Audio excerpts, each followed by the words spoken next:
오늘은 1517년 마르틴 루터가 종교개혁을 시작한 지 505주년이 되는 기념주일입니다.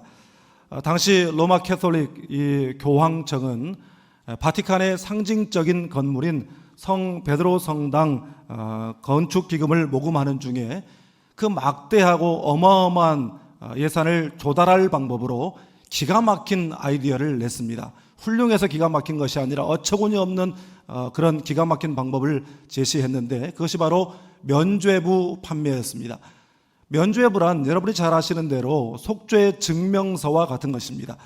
사람이 어떤 죄를 지었더라도 이 면죄부를 돈을 주고 값을 치르고 사게 되면 그 죄가 다 사해지고 그의 범죄의 전과가 다 말소된다는 것이었습니다. 거기다 한술 더 떠서 이미 죽은 사람, 죄 짓고 죽은 사람에 대해서도 이 생에서 그를 위해서 값을 치르고 면죄부를 사게 되면 그의 죄가 사해지고 또 천국에 올라가지 못하고 이 어중간한 상태인 연옥에 머물러 있던 그의 영혼이 천국에 올라가게 된다는 그런 허무맹랑한 어처구니 없는 혹세무민하는 그런 이야기였죠. 이것에 많은 사람들이 넘어가서 거기에 줄을 잇고 있을 때에 이 그 당시에 독일의 젊은 양심 비텐베르그 대학의 젊은 교수요 또한 34살의 젊은 사제였던 이 마르틴 루터가 이 면죄부에 대한 반성경적 부당성 95개 조항의 반박문을 써서 비텐베르그 성당의 문에 게시함으로써 이 종교개혁에 불을 당겼습니다. 그렇게 해서 시작된 종교개혁은 전 유럽으로 그리고 전 세계로 그 불길이 번져가게 되었습니다. 중세 캐톨릭은 종교 철학과 종교적 전통, 종교적 행위 이런 것들을 진품인 줄 알고 그것들을 끌어안고 살았습니다. 하나님과 하나님의 말씀에 자기 자신을 비추어 보고 신앙생활을 해야 되는데 이 종교 철학, 종교적 전통 또 종교적 행위 더 나아가서 이 교황청이 제시하는 종교적 교리에 자기 자신을 재면서 거기에 자기 자신을 비추어 보면서 자기 자신이 정말 잘 살고 있는 것처럼 자기의 신앙이 훌륭한 것처럼 그렇게 착각하고 자부심을 가지고 만족하면서 살았다는 것입니다. 이에 마르틴 루터와 종교 개혁자들은 그러한 종교 철학, 종교적인 어떤 그런 전통이나 그런 교리가 아니라 오직 믿음, 오직 성경, 오직 은혜의 신앙의 기본으로 돌아가자고 종교개혁에 기치를 올린 것입니다. 오늘 우리가 함께 읽은 본문은 우리가 잘 알고 있는 히스기야 왕의 종교개혁의 장면입니다. 우리가 오늘 이 종교개혁 기념주일을 맞아서 이 말씀을 통해서 우리의 심령이 개혁되고 우리의 신앙이 개혁되는 은혜가 있기를 주님의 이름으로 축복합니다. 먼저 오늘 본문 3절 말씀을 우리 함께 읽겠습니다. 첫째 해 첫째 달에 여호와의 전 문들을 열고 수리하고 아멘. 히스기야는 그의 아버지가 죽자마자 25살의 나이에 왕위에 올랐습니다. 그런데 그가 왕위에 오르자마자 가장 먼저 한 일이 무엇이었냐면 하나님의 성전을 수리하는 것, 즉 무너진 제단을 다시 세우는 것이었습니다. 방금 읽은 이 3절 말씀을 보면 대단히 특징적인 두 개의 동사가 나오죠. 열고 수리하고. 그런데 열었다라고 하는 것이 하나님을 예배하기 위해서 성전문을 열고 들어갔다라고 하는 그런 의미가 아닙니다. 본문 앞장인 이 28장 24절 말씀을 보면 아하스가 하나님의 전의 기구들을 모아 하나님의 전의 기구들을 부수고 또 여호와의 전 문들을 닫고 예루살렘 구성마다 제단을 쌓고 이렇게 말하고 있습니다. 히스기야의 아버지 아하스가 성전문을 다 닫아버렸다는 거예요. 성전의 문들마다 다 못질을 내버리고 그 대신에 나라 곳곳에 산당들마다 이방의 우상을 섬기는 제단을 쌓았다고 말하고 있습니다. 히스기야의 아버지 이 남유다의 12대 왕인 아하스는 유다 역사상 가장 최악의 왕으로 평가받는 사람입니다. 그는 왕위에 있는 동안 온갖 이방 신들을 다 이방 우상들을 모아다가 성전 안에 두고 나라 곳곳에 세웠어요. 그것도 모자라서 자기 자식을 불태워서 바치는 몰록에게 제사하는 일까지 감행을 하게 되었고 또 성전 기구들을 다 회파해버리고 급기야는 아예 성전문을 닫아버림으로써 성전의 기능을 폐쇄시켜버린 아주 사악한 왕이었습니다. 이처럼 성전문을 닫아버리고 또 하나님께 드리는 성전 제사를 회파해버리고 하나님을 섬기는 대신 우상을 끌어다가 우상 숭배를 한 결과 유다민족 전체에게 말할 수 없는 침체가 찾아왔어요. 그동안 그들이 누리던 예배의 영광도 사라져버리고 또한 국제관계적으로도 아수르라고 하는 신흥 대제국의 위협 앞에 그들이 놓여지게 되었습니다. 그런 상황 가운데 하나님께서 히스기야를 왕으로 세우셨어요. 그런데 그가 왕위에 오르자마자 그는 가장 먼저 성전으로 달려갔습니다.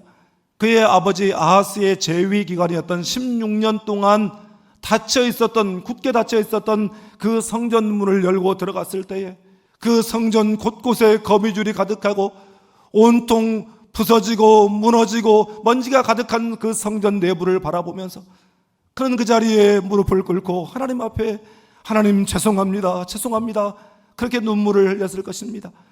그리고 그가 왕으로서 가장 먼저 한 일이 바로 성전 수리였습니다. 여러분, 이처럼 히스기야에게는 하나님의 성전을 향한 성전 제사와 예배를 향한 그런 사모하는 마음이 있었어요. 예배하는 일을 소홀히 하고 예배를 멈춰버렸기 때문에 이처럼 우리 민족이 이방 사람들의, 세상 사람들의 조롱거리가 되고 비웃음거리가 되고 말았다고 그는 고백하고 있습니다. 여러분, 우리가 뭔가 힘쓰고 애써봐도 도무지 무슨 열매나 결실이 보이지 않습니까? 어려운 시기에 앞에 보이지 않고 정말 어느 길로 가야 할지 막막하기만 합니까? 사방이 꽉 막혀버려서 답답함 속에 놓여 있습니까? 아니면 신앙생활에 시험에 들었습니까? 여러분, 그런 상황 가운데 가장 먼저 점검할 것이 있는데 그것은 바로 예배입니다. 인생의 성전, 우리의 예배의 단이 닫혀 있지는 않습니까? 히스기야처럼 열고 수리하고 나는 여러분의 인생에서 예배가 활짝 열려지기를 바랍니다. 예배의 은혜가 여러분에게 열려지기를 주님의 이름으로 축복합니다. 오늘 우리가 읽은 본문 말씀 가운데에는 예배자의 자세 두 가지가 분명하게 기록이 되어 있습니다. 먼저 하나는 2절 말씀에 여호와 보시기에입니다. 내가 보기에가 아니라 여호와 보시기에예요. 내가 보기에 좋은 것이 아니라 여호와 보시기에 좋았더라의 예배가 되어야 한다는 것입니다. 여러분, 내가 보기에 좋으면 자기 만족적인 그런 예배가 되고 맙니다. 자아도취적인 예배가 되고 말아요. 그러나 하나님 보시기에 좋은 예배가 되면 예배가 회복되고 은혜가 회복되고 예배의 능력이 임하게 되는 줄 믿습니다. 또 한 가지는 본문 뒤에 있는 20절에 일찍 일어나입니다. 여러분, 하나님 앞에 드리는 예배, 주예전으로 나아갈 때에 일찍 일어난다고 하는 것은 어떤 마음의 표현입니까? 그만큼 기다린 것이죠. 사모하는 것이죠. 하나님과의 만남, 예배에 대한 목마름이 거기에 있다는 것을 잘 표현해주고 있는 것입니다. 코로나가 한참일 때에 한 주, 두 주 주예전에 나오지 못하고 온라인으로 가정에서 예배 드릴 때 예배가 그냥 드려지는 것이 아니었구나, 예배가 그냥 주어지는 것이 아니었구나 하는 그런 생각과 함께 그 다음에 주 앞에 나와서 예배할 때 우리 눈에서도 얼마나 눈물이 났습니까? 여러분, 예배를 향한, 하나님을 향한 그 사모함과 그 기다림, 목마름이 여러분에게 회복되기를 주님의 이름으로 축복합니다. 예배가 회복됨으로 여러분에게 신앙이 회복되어지고 신앙이 회복됨으로 여러분의 삶이 회복되는 은혜가 있기를 주님의 이름으로 축복합니다. 다음으로 본문 5절 말씀을 우리 함께 읽겠습니다. 그들에게 이르되 레위 사람들아 내 말을 들으라. 이제 너희는 성결하게 하고 또 너희 조상들의 하나님 여호와의 전을 성결하게 하여 그 더러운 것을 성소에서 없애라. 아멘. 히스기야가 성전문을 열고 들어와 봤더니 거미줄, 먼지, 그리고 무너지고 부서진 것들 외에도 너무나 놀라운 장면을, 충격적인 장면을 봤어요. 성전에 도저히 있어서는 안 될 수많은 우상들이 거기에 자리 잡고 있는 것을 그는 보았기 때문입니다. 그의 아버지 아하스 왕 시절에는요, 이제 막 신흥 강대국으로 급부상하고 있었던 아수르에 대해서 위협을 느낀 주변국들, 특히 아람 나라와 북이스라엘이 동맹을 맺었어요. 그리고 이 남왕국 유다에게 너도 우리와 함께 동맹을 맺어서 함께 대응하자라고 손을 내밀었는데, 그 당시에 북이스라엘과 남유다 사이가 굉장히 안 좋았습니다. 그래서 아하스가 그 손 내민 손을 거절해버렸어요. 그러니까 이 아람과 북이스라엘의 연합군이 기분이 나쁘니까 유다를 공격해왔습니다. 그러자 이 유다가 하지 말아야 될 짓을 했어요. 아수르에게 가서 손을 내밀었어요. 그 와중에 이 유다를 우습게 본 에돔 나라든지 블레셋 나라가 유다를 침공해 왔고, 아수르 입장에서는 한 나라라도 더 자기 영토를 확장해야 될 상황 가운데 유다가 제발로 들어왔으니 이 나라를 먹어버려야 되겠다라고 생각을 한 것입니다. 그야말로 동네 북이 된 것이죠. 여러분, 어려움이 찾아왔을 때 하나님 앞에 엎드려야지 사람 찾아가고 세상 방법을 찾아서 헤매면 결과는 이렇게 되는 것입니다. 그런데 그때라도 이 아하스가 깨달아야 되는데 영적이지 못하니까 깨달을 수가 없는 것이죠. 그래서 기껏 생각해낸 것이 무엇이었냐면, 아니 저 나라는 어떤 신을 섬기길래 저렇게 강할까? 저 나라가 섬기는 우상을 우리도 가져와야 되겠다, 수입해 와야 되겠다. 그러면서 이 나라, 이 민족, 저 민족에 가서 그 우상들을 다 갖다가 여호와의 성전에 그것을 갖다 놓고 나라 곳곳에 우상의 제단을 세우는 그런 참혹한 짓을 했어요. 그래서 오늘 본문 8절 말씀을 보니까 여호와께서 유다와 예루살렘에 진노하시고 내버리시는 결과를 초래하고 말았다고 말씀하고 있습니다. 히스기야는 이것들, 성전에 자리 잡고 있는 하나님과 유다 민족 사이를 가로막는 죄악들, 더러운 것들, 영적 장애물들을 다 쓸어버리기로 작정했어요. 이 역사에 대한 동일 기록인 열왕기하 18장 4절 말씀은 성전 내부뿐만 아니라 성전 외부, 나라 곳곳에 자리 잡고 있었던 그 우상을 척결하는 장면이 나오는데요, 이 말씀 함께 읽겠습니다. 그가 여러 산당들을 제거하며 주상을 깨뜨리며 아세라 목상을 찍으며 모세가 만들었던 놋뱀을 이스라엘 자손이 이때까지 향하여 분향함으로 그것을 부수고 느우스단이라 일컬었더라. 아멘. 여기 보면 먼저 산당을 폐지시켰다라고 말하고 있습니다.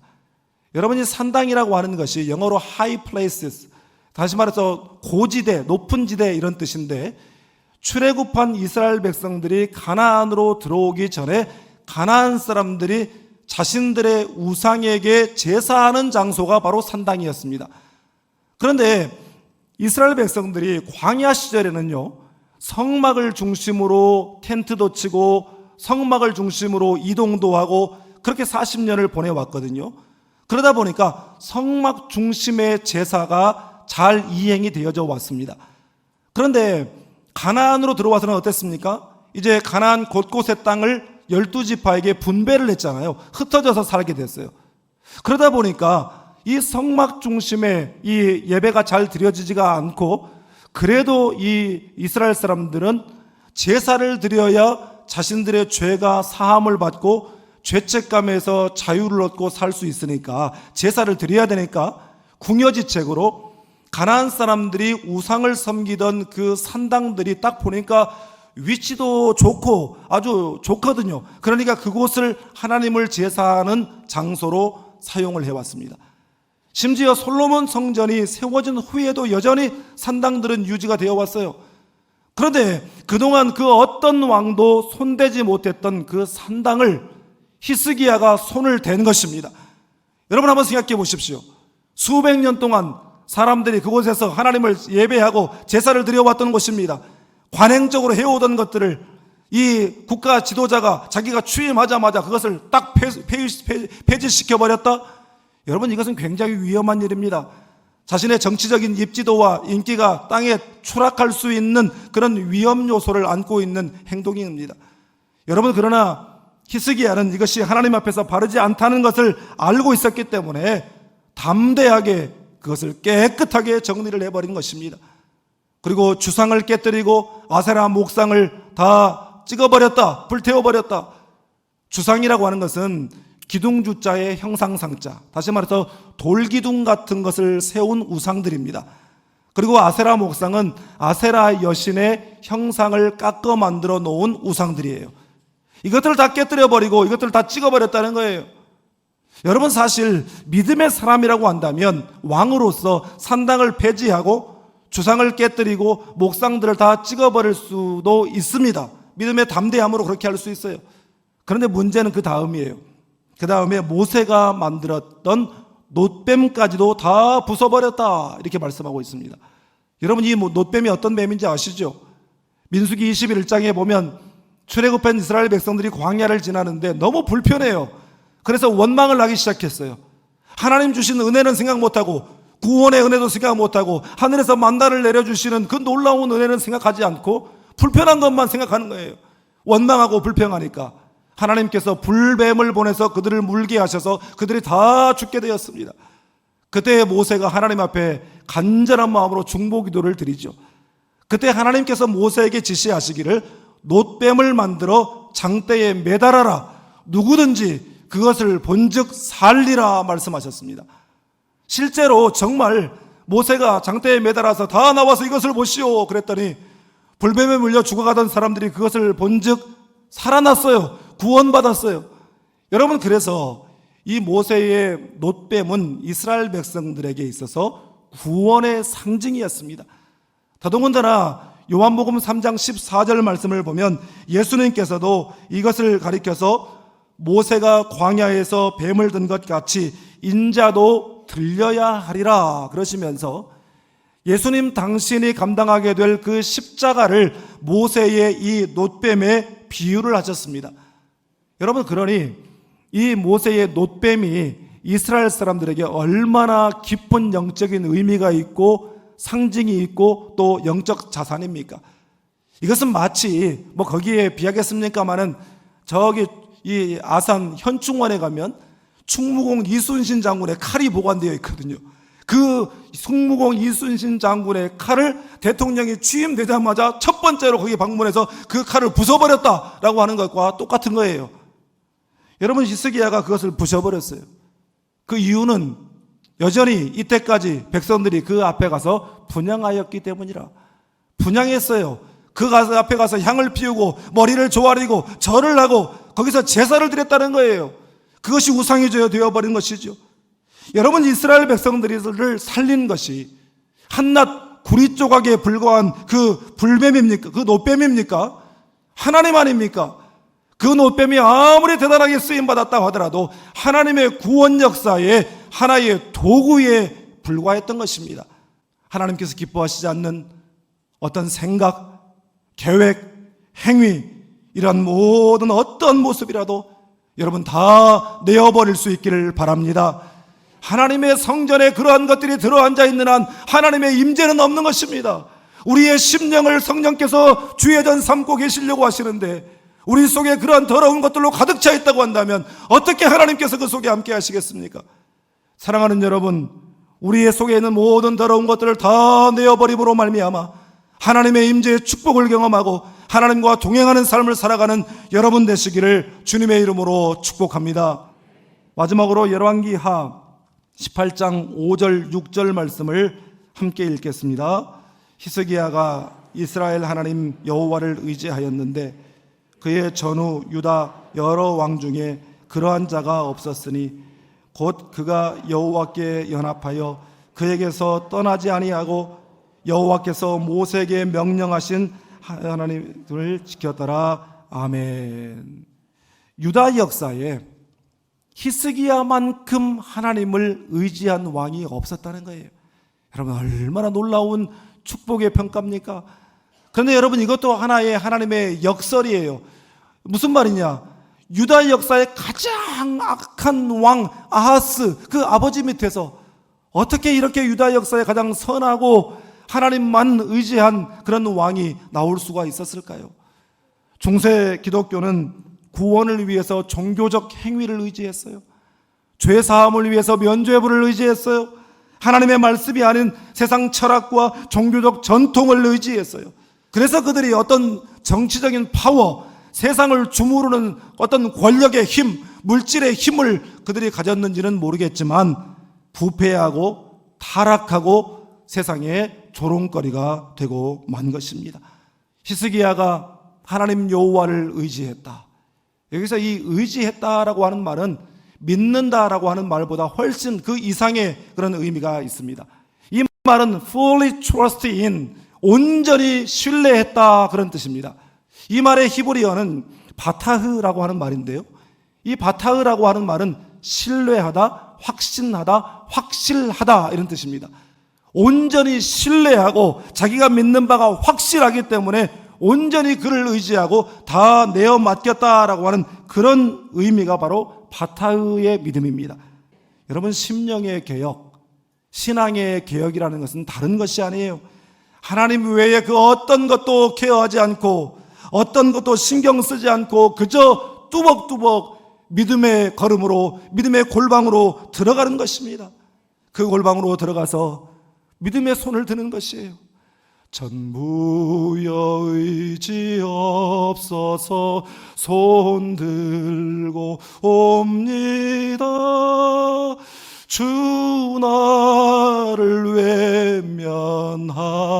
외면하시면 나 어디 가리까. 인생의 어려움이 왔을 때에 사람을 의지해봤어요. 사람들의 방법을 의지해봤어요. 세상을 의지해봤어요. 그런데 아무런 도움이 되질 않아요. 하나님, 잘못했습니다. 이제는 하나님만 의지합니다. 천부여, 내가 하나님만 의지하며 항복하며 주께 나아옵니다.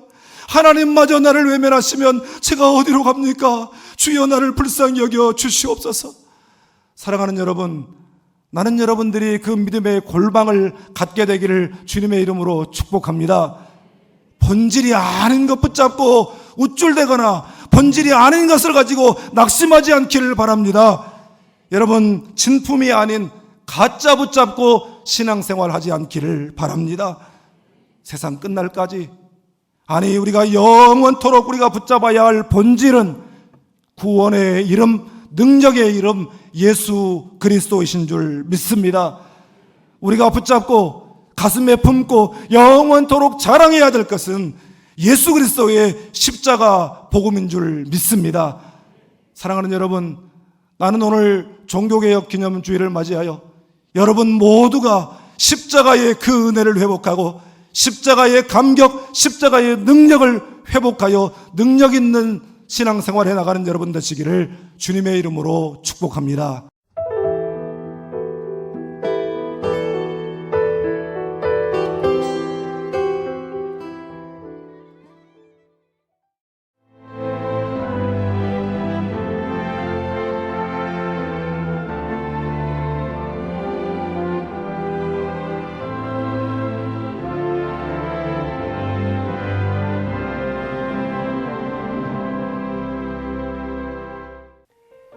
CBS를 사랑해 주시는 전남 지역 청취자 여러분, 안녕하십니까?